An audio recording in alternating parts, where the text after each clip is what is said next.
सांगला हिल मुस्लिम league नून का निजी hall में वर्कर्स कन्वेंशन। सांगला हिल से हमारे नुमाइंदा जुल्फ़कार अली संधू की रिपोर्ट के मुताबिक, जिसमें मुस्लिम लीग के रहनुमाओं साबिक़ वज़ीर आज़म शाहद खान अब्बासी, साबका वज़ीर दाखिला एहसन इकबाल और मरियम औरंगज़ेब ने शिरकत की। मुस्लिम लीग के रहनुमाओं को बहुत बड़ी रैली की सूरत में कन्वेंशन हॉल ले जाया गया। मुस्लिम लीग के रहनुमाओं का इस्तकबाल ढोल की थाप पर भंगड़े और फूलों की पत्तियां निछावर करके किया गया। वर्कर्स कन्वेंशन में सांगला हिल और गिरदोनवा से आए हुए मुस्लिम लीगी कारकुनों ने बड़ी तादाद में शिरकत की। वर्कर्स कन्वेंशन में चौधरी मोहम्मद बरजीज ताहर, MNA मियां इजाज हुसैन भट्टी ने खिताब किया।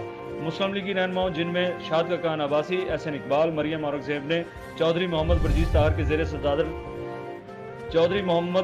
के ज़ेर सदारत वर्कर्स कन्वेंशन से खिताब करते हुए कहा कि मुल्की माशियत तबाही के दहाने पर खड़ी है। हर शहरी महंगाई की वजह से परेशान है।